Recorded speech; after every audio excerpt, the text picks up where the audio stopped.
ID classes में आपका स्वागत है। आज हम कक्षा 10 की सामाजिक विज्ञान की पुस्तक लोकतांत्रिक राजनीति भाग 2 के प्रथम अध्याय सत्ता की साझेदारी के बारे में पढ़ेंगे। इससे पहले हमने पढ़ा था बेल्जियम और श्रीलंका का उदाहरण। हमने देखा था कि बेल्जियम और श्रीलंका में किस प्रकार की अलग अलग जातीय विभाजन हैं। बेल्जियम में जहां डच, फ्रेंच और जर्मन भाषाओं के आधार पर विभाजन है, वहीं श्रीलंका में तमिल व सिंहली भाषा के आधार पर विभाजन है। आज हम देखेंगे श्रीलंका में इस विभाजन का क्या असर पड़ा। चलिए शुरू करते हैं।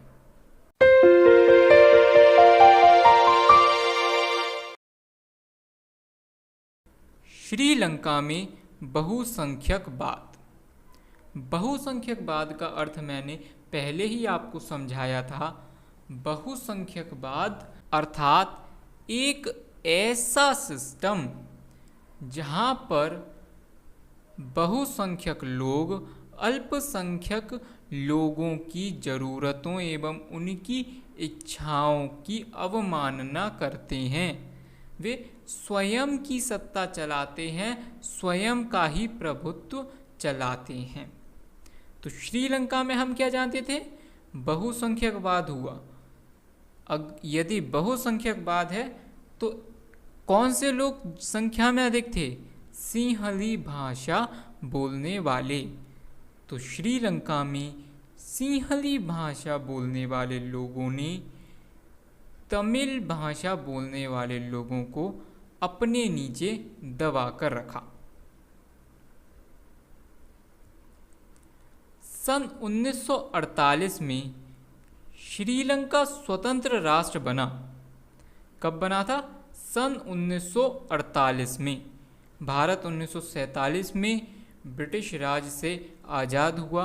उसके अगले ही साल औपनिवेशिक अर्थात कॉलोनियल राज जो ब्रिटिशों का राज था, उससे श्रीलंका भी स्वतंत्र राष्ट्र बन सका।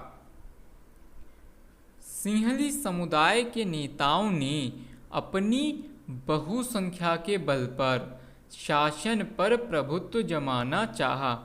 कौन से समुदाय? सिंहली समुदायों के नेताओं ने। किस आधार पर? बहुसंख्या के आधार पर। वे 74% थे संख्या के आधार पर। तो इसीलिए उन्होंने अपनी अधिक संख्या के आधार पर क्या किया? शासन पर प्रभुत्व जमाना चाहा। उन्होंने कोशिश की कि पूरी सत्ता उन्हीं के हाथों में आ जाए। इस कारण लोकतांत्रिक रूप से निर्वाचित सरकार ने सिंहली समुदाय की प्रभुत्ता कायम करने के लिए अपनी बहुसंख्यक परस्ती के तहत कई कदम उठाए। यह एक मुख्य बात है, लोकतांत्रिक रूप से निर्वाचित। ये ध्यान में रखिए आप, लोकतांत्रिक रूप से निर्वाचित। ऐसी सरकार जो लोकतांत्रिक रूप से ही निर्वाचित हुई, अर्थात जैसे भारत में वोटिंग सिस्टम होता है, जैसे भारत में चुनाव होता है, सभी अपना मत देते हैं और नेता चुने जाते हैं, उसी प्रकार श्रीलंका में भी था। भले वह लोकतंत्र की आत्मा नहीं रही हो, परंतु चुनाव का तरीका वही था जैसा लोकतंत्र में होता है। निर्वाचन उसी तरीके से हुआ, सभी लोगों के मतों से। जो सरकार बनी, जिस सरकार के पास अधिक मत थे, वही सरकार बनी। परंतु ऐसी सरकार, आप जानते ही हैं, जब 74% एक ही समुदाय के लोग हैं तो निश्चित तौर पर उस समुदाय के लोग ही सरकार बनाएंगे। और जब ऐसा हुआ तो सिंहली समुदाय की प्रभुता उन्होंने बनाने की कोशिश की। उन्होंने क्या कोशिश की कि उनकी संख्या अधिक है तो उन्हीं के हिसाब से सभी कार्य हों। तो हमने इस पैराग्राफ में क्या इंपॉर्टेंट चीज़ें देखी। पहली ये कि श्रीलंका 1948 में स्वतंत्र राष्ट्र बना, और दूसरी ये कि लोकतांत्रिक निर्वाचन से बनी सरकार ने ही बहुसंख्यावाद को बढ़ाया। ये बहुत अच्छे से ध्यान रखना है, कौन सी सरकार, जो लोकतंत्र के ही तरीकों से चुनी हुई थी। 1956 में, ये सन याद रखिए 1956, यानी कि 1948 में जब आज़ादी हुई उसके 8 साल बाद ही 1956 में एक कानून बनाया गया जिसके तहत तमिल को दरकिनार करके सिंहली को एकमात्र राजभाषा घोषित कर दिया गया। तो श्रीलंका में 2 मुख्य भाषाएं थीं, एक थी सिंहली भाषा और दूसरी थी तमिल भाषा। परंतु जब बहुसंख्यक लोगों के पास, सिंहलियों के पास सत्ता आई तो उन्होंने क्या किया, तमिल भाषा को पूरी तरह छोड़ दिया, उसको एक तरफ कर दिया और सिंहली भाषा को एकमात्र राजभाषा घोषित कर दिया। लेकिन इतना ही नहीं, उन्होंने विश्वविद्यालयों और सरकारी नौकरियों में सिंहलियों को प्राथमिकता देने की नीति भी बनाई। तो वे क्या करने लगे कि यदि आप किसी विश्वविद्यालय में या सरकारी नौकरी करने जा रहे हैं तो तमिल से ज़्यादा वैल्यू किसकी होगी, सिंहली की। तो सिंहली समुदाय के लोगों की ज़्यादा कद्र हुई, उन्हें ज़्यादा प्राथमिकताएं दी गईं। उसके अलावा नए संविधान में यह प्रावधान भी किया गया कि सरकार बौद्ध मत को संरक्षण और बढ़ावा देगी। तो श्रीलंका में सिंहली जो लोग थे वो अधिकतर कौन से धर्म को मानते थे, वे बौद्ध धर्म को मानते थे। परंतु सिर्फ और सिर्फ सिंहली लोग थोड़े ही थे वहाँ तो हिंदू, मुसलमान और ईसाई सभी धर्म के लोग थे। फिर भी जब सत्ता में आए और संख्या ज़्यादा थी, इसके बल पर सिंहली लोगों ने बौद्ध धर्म को बढ़ावा दिया, उसे संरक्षण दिया। तो इसमें हम क्या देख सकते हैं, क्या मुख्य बातें आई। जब 1956 में जो कानून बना उसमें 3 मुख्य बातें थी। पहली क्या थी, सिंहली भाषा एकमात्र राजभाषा, सिंहली भाषा को एकमात्र राजभाषा घोषित कर दिया गया। दूसरा इस कानून में क्या था, विश्वविद्यालयों और सरकारी नौकरियों में सिंहलियों को प्राथमिकता दी गई। और तीसरा प्रावधान क्या था कि सरकार ने बौद्ध मत को संरक्षण दिया और बौद्ध मत को बढ़ावा दिया।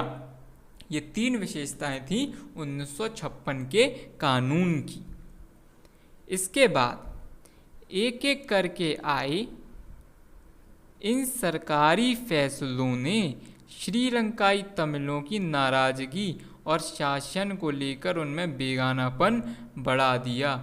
यहाँ इस शब्द पर ध्यान दीजिए, बेगानापन। बेगानापन का शाब्दिक अर्थ होता है गैर या पराया। तो उन्हें अपने ही देश में पराया सा लगने लगा। तमिल लोगों की ऐसी दशा हो गई। उन्हें लगा कि बौद्ध धर्मावलंबी जो सिंहली लोग थे, इनके नेतृत्व वाली सारी राजनीतिक पार्टियां उनकी भाषा और संस्कृति को लेकर असंवेदनशील हैं। कैसा लग रहा था तमिल को कि ये जो सिंहली लोग हैं ये सिर्फ अपना धर्म देखते हैं, अपनी भाषा देखते हैं, अपनी ही संस्कृति देखते हैं, और जिसके चलते उन्होंने तमिल लोगों की संस्कृति और उनकी भाषा को पूरी तरह छोड़ दिया, उस पर कोई ध्यान नहीं देते। उन्हें लगा कि संविधान और सरकार की नीतियां उन्हें समान राजनीतिक अधिकारों से वंचित कर रही हैं। नौकरियों और फायदे के अन्य कामों में, किनमें?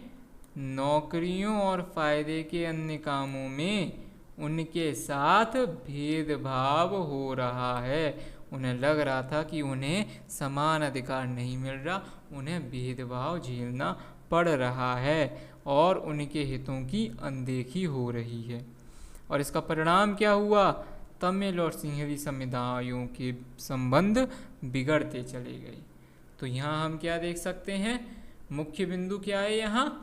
सरकारी फैसलों से तमिल नाराज थे। क्यों नाराज हुए? क्योंकि सिंहलियों के नेतृत्व की जितनी भी पार्टियां थीं, तमिलों की भाषा और संस्कृति के प्रति वे सभी असंवेदनशील थीं। उन्हें तमिलों से कोई फर्क नहीं पड़ता था। इसके अलावा सरकारी नीतियां तमिलों को राजनीतिक अधिकारों से वंचित कर रही थीं। उन्हें अर्थात तमिलों को किसी भी प्रकार के राजनीतिक अधिकार नहीं मिल रहे थे।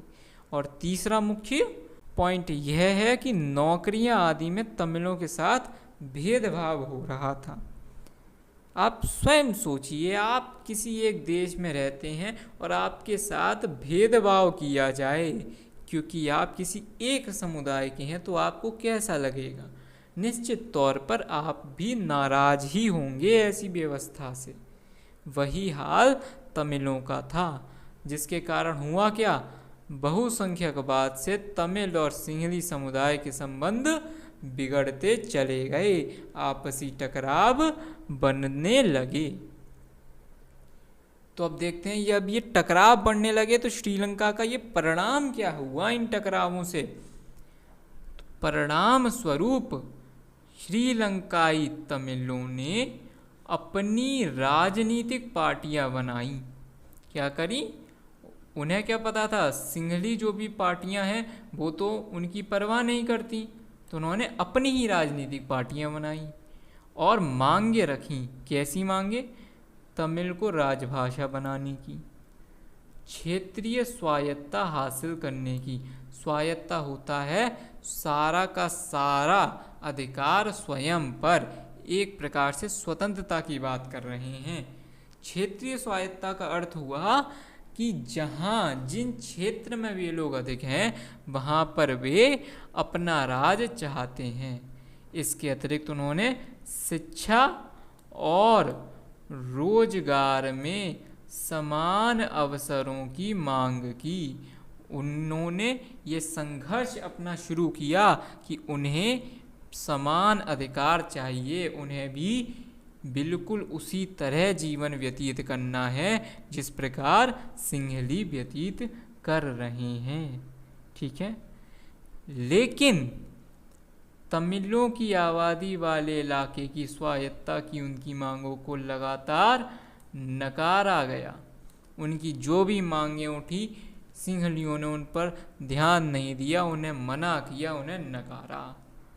और इस कारण 1980 के दशक तक उत्तर पूर्वी श्रीलंका, तमिल लोग उत्तर और पूर्वी श्रीलंका में रहते हैं, तो इसी उत्तर पूर्वी श्रीलंका में स्वतंत्र तमिल ईलम अर्थात सरकार, तो स्वतंत्र तमिल सरकार बनाने की मांग को लेकर अनेक राजनीतिक संगठन बनने लगे। तो देखते हैं इसमें हमने क्या पढ़ा कि श्रीलंकाई तमिलों ने अपनी राजनीतिक पार्टियां बनाई और मांगे की। क्या मांगे की? पहली मांग, तमिल को राजभाषा घोषित किया जाए। दूसरी मांग, जिन क्षेत्रों में तमिल अधिक हैं वहां उन्हें स्वायत्ता दी जाए। तीसरी मांग, तमिल लोगों को रोजगार में समान अवसर दी जाए। ये 3 मुख्य मांगें तमिलों ने रखी, परंतु तमिलों की मांगों को लगातार नकारा गया। और जब ऐसा हुआ तो दोनों समुदाय में टकराव बढ़ गया। और इस टकराव के बढ़ने की वजह से क्या हुआ? जब दोनों समुदायों में टकराव बढ़ा तो पारस्परिक अविश्वास बढ़ता चला गया। सिंहली और तमिलों के बीच मतभेद होने लगे, विश्वास समाप्त हो गया और इस टकराव ने कैसा रूप लिया? यह टकराव एक गृह युद्ध में बदल गया। तो एक बार देखते हैं गृह युद्ध क्या होता है। गृह युद्ध एक ऐसी स्थिति होती है जब देश के लोग सरकार के खिलाफ हो जाएं, जब देश के ही लोग सरकार का समर्थन ना करें, ऐसी स्थिति को गृह युद्ध कहते हैं। गृह युद्ध में सेना नहीं होती, बल्कि देश के नागरिक ही सरकार से लड़ते हैं। अपने हितों के लिए, अपने अधिकारों के लिए वे सरकार का सामना करते हैं। श्रीलंका में गृह युद्ध की स्थितियां बनी। अब जो स्थितियां बनी, इनका प्रभाव क्या था? ये जो गृह युद्ध की स्थिति हुई, इनके कारण हजारों लोग मारे गए, हजारों की तादाद में लोग मरे। और सिर्फ तमिल ही नहीं, सिंहली लोग भी मरे। ये बहुत ज़रूरी है कि दोनों पक्षों के हजारों लोग मारे गए। अनेक परिवार अपने मुल्क से भागकर शरणार्थी बन गए। अपने मुल्क से भागकर, अर्थात जब ऐसी स्थितियां आई तो श्रीलंका छोड़ छोड़ के कई लोग दूसरे देशों में भाग गए। और इससे भी कई ज़्यादा बुरा प्रभाव कहाँ पड़ा कि कई लोगों की रोजी रोटी चौपट हो गई। तो आप देखते हैं जब यहाँ कोई छोटा मोटा दंगा फसाद भी हो जाता है तो काफ़ी नुकसान होता है। कोई दुकान जल जाए या कोई बस फूक जाए तो ऐसे में क्या होगा? जिस व्यक्ति का नुकसान हुआ उसका तो सब कुछ गया। मान लीजिए यदि किसी की एक दुकान भी जल गई तो उसका तो पूरा धंधा चौपट हो गया। और यहाँ तो हजारों लोगों की मौतें तक हो गई, तो कई लाखों लोगों की रोजी रोटी सब बंद हो गई।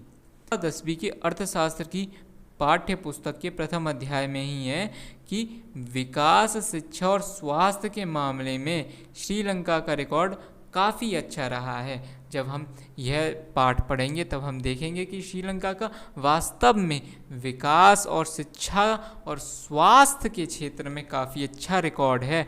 परंतु इस गृह युद्ध के कारण सामाजिक, सांस्कृतिक और आर्थिक रूप में श्रीलंका सभी दक्षिण भारतीय देशों से बहुत पीछे है। तो एक बार देखते हैं जल्दी से श्रीलंका में जो गृह युद्ध की स्थितियां बनी उसके कारण क्या क्या हुआ। पहली बात, हजारों की संख्या में तमिल व सिंहली लोग मारे गए। दूसरा मुख्य बिंदु, कई परिवार देश छोड़कर शरणार्थी बन गए। और तीसरा बिंदु, कई लोगों की रोजी रोटी बंद हो गई।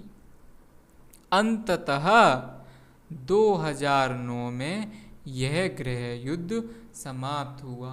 तो आपने देखा कि श्रीलंका में जब बहुसंख्यकवाद हुआ, जो समुदाय अधिक संख्या में था उसने जब सत्ता को अपने हिसाब से मोड़ने की कोशिश की तो उसके कैसे परिणाम आए।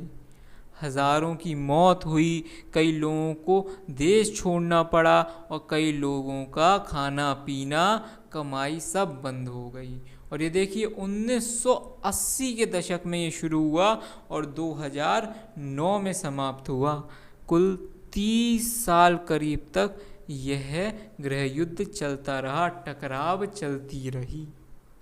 तो ये हालत हमने श्रीलंका की देखी कि किस प्रकार यदि अधिक संख्या वाले समुदाय अल्पसंख्यकों को छोड़ देंगे या उनकी कदर नहीं करेंगे तो देश विभाजन की स्थिति पर आ सकता है। अब हम अगली वीडियो में देखेंगे कि बेल्जियम ने ऐसी ही अपनी समस्या का किस प्रकार समाधान किया। आपको यदि वीडियो पसंद आई हो तो इसे लाइक कीजिए, ज़्यादा से ज़्यादा शेयर कीजिए और हमारे चैनल को सब्सक्राइब ज़रूर कीजिए। हमारे चैनल पर कक्षा 10 की सभी विषयों को डिटेल में पढ़ाया जाएगा ताकि आप अपने बोर्ड एग्ज़ाम्स सबसे अच्छे ढंग से लिख सकें। वीडियो देखने के लिए आपका बहुत बहुत धन्यवाद।